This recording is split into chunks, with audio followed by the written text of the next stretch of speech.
So, tell us a little bit about your outfit. Uh, my outfit as in my unit or my outfit as my uniform? Both. Okay. I belong to the 10th Louisiana Company Scene. We are based out of Toronto. Our unit has been in existence since the late 1980s. I personally joined in 1990. Have been reenacting for 31 years. We travel up and down the eastern seaboard, and we represent the Canadians who fought in the American Civil War.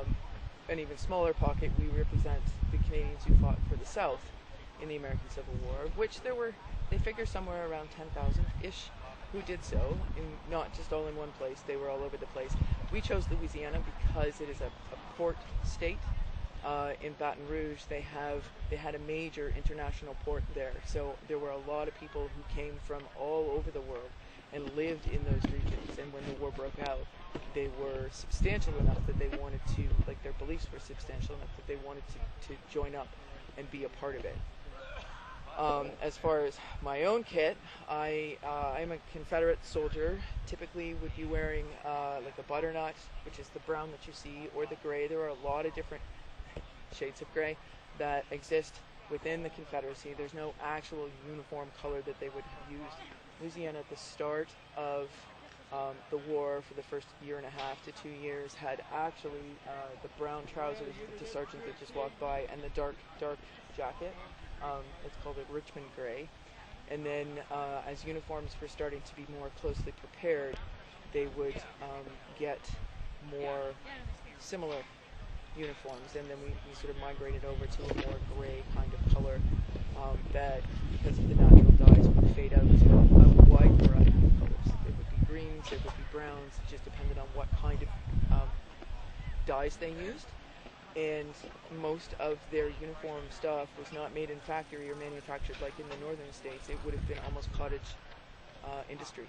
So they would get the families back home in their home states to make the uniforms on contract, and then so they would be making all kinds of them in the same kinds of material, and when they ran under that, they would take them in and they would get more, and they would do them in their own homes instead of having, because they didn't have factories down in the south. I see there's a very intimidating setup over here. Could you tell us a little bit about that? This is called a rifle stack, and when the soldiers are at rest, as they are now, the men would be instructed to stack arms.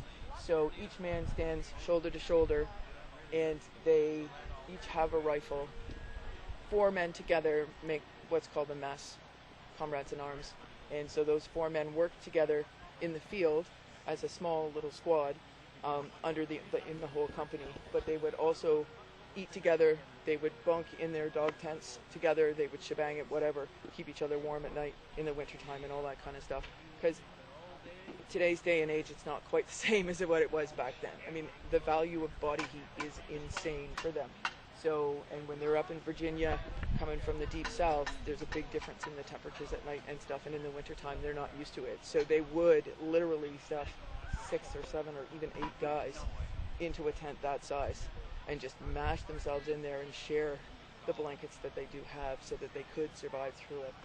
This particular stack, once we take on the leathers and stuff, and the items that we wear, so it's a cartridge box, which is this here. This is the cap box, and then the belt, of course. Everything is held on your person. And you have the bayonet as well. The bayonet would be housed in here, and the bayonet just gets fixed on the end, like the modern rifles we have now, like the Lee Enfield, etc. They have the bayonets that will fit onto the end of them. It's the same idea. These are triangular in shape, and it was simply because it's a French invention, and it was much more deadly after the fact, because you'd stab, but it wouldn't make like a slice. It would make a triangular wound, and the corners don't heal the same way, and so you would eventually get infection, probably gangrene in there, and there was a greater likelihood that you would expire much later, and it would keep you out of combat.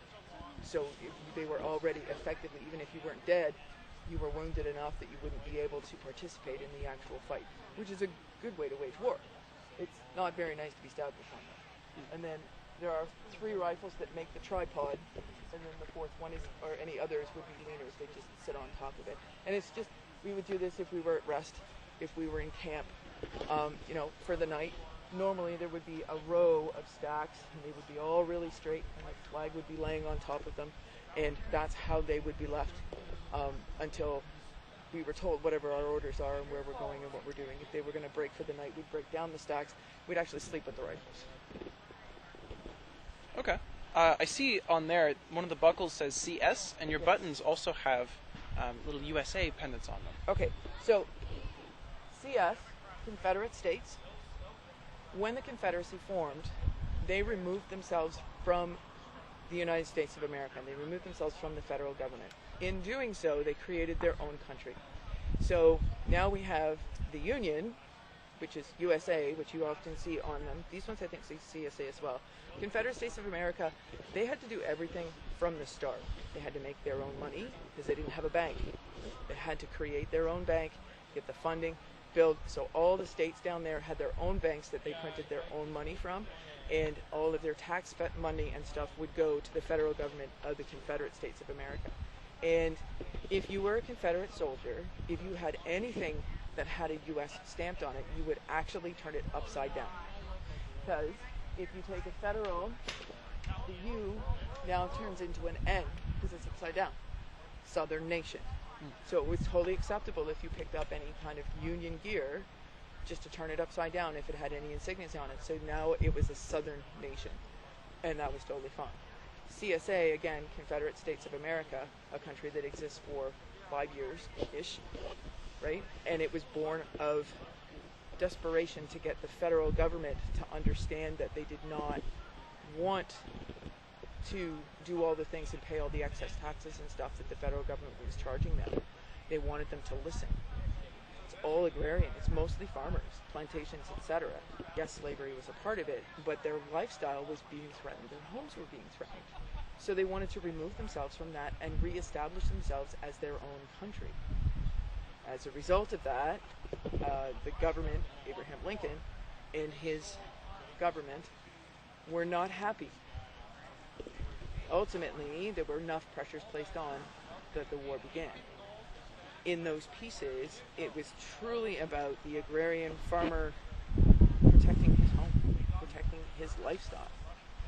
And we viewed the Union States as the aggressor. It was their fault that we needed to pull out to protect ourselves. Women who served women have served in battle for hundreds of years. They, for many, many years, had to disguise themselves. It was not appropriate for a female in the Victorian time period to wear trousers, to have short hair, to wear the same kind of footwear as men, to do anything that required that kind of manual labor. And so when the Civil War broke out, there were many women who stepped forward. They became nurses. They helped with the Ladies' Aid Society, supporting their men as they're going off to war. And some women were like, "Oh, that's not enough for me." And they don't know exactly how many. There's no actual cases because it was a deep, dark family secret. They did not accept that a woman in the family was even capable of enough thought to be able to do it. The Victorian, they believed that women were not capable of, having political conversation, of having religious conversation. The husbands and the gentlemen would go off to the parlor and talk their politics and smoke their cigars and, drink their whiskey and stuff, and the ladies would do lady things. That's how it went. So in the time frame, if a woman was willing to don the trousers, carry a musket, allow herself to be worked very, very hard as a soldier, it made everybody upset. She was like the black sheep of the family, and anything documented about her would be buried as far down as you could possibly get it. There's a lot of different numbers that have been thrown out. Some would say 400 or 500. The number is actually quite a bit smaller than that. I think if you realistically look, if you're looking at like 2 million men who fought in the war-ish, 640,000 of those were killed, either by bullets and like actual battle or by disease. Of those numbers, you may be looking at maybe at 100, maybe throughout both sides, total. And she would have to change absolutely everything about herself. Wearing trousers, doing manual labor, cutting her hair off, changing the way that she walks, changing the way that she speaks. Very often she would be very quiet. She would be very much a loner. She wouldn't, interact as much. Or if she did, she would be just as loud and rambunctious as everybody else. And that would be the cover that she would choose to use. She'd have to change her name. She'd have to, create a profession for herself. Now, women were not typically my size. I'm almost 6 feet tall. But I was born and raised on a farm, right? So they would have been familiar, a lot of times if they were farm women, they would have been familiar with that hard labor, so they would actually push forward and be successful at it. But most of the women in the time frame were more along the size of my friend Jay over there in the red shirt, where, you're standing 5 feet, 5'2", not much more than that, very slight in build. And as long as you had the manpower and the push to do it, they didn't check too closely, right? As long as you could shake hands firmly and you had a trigger finger that worked and 2 teeth on front, that was their biggest medical exam. So there wasn't a lot more to it. Your unit is Canadians who served in the Civil War, right? Yep. Well, how would a Canadian woman? Yep. Were there any extra? Is it illegal? Was it extra risque for a Canadian woman to be in the army? There was one. Her name was Sarah Emma Edmonds.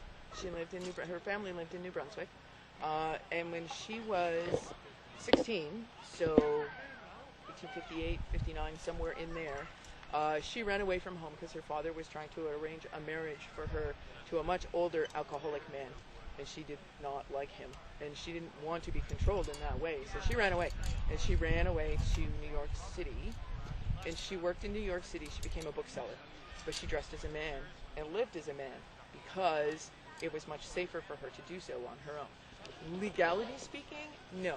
Societally and ethically speaking, that's where you ran into the problems. It was not socially acceptable for a woman to live outside of what God had meant her to be. Very, very religious in the time period, very, very tight in how women were supposed to behave, and she was still property to her husband, right? She didn't want that, so she ran away. Sarah lived again as Franklin Thompson, and when she moved to New York, she cut off all ties to home. And then when the war broke out, she moved again, and she actually joined the Michigan unit.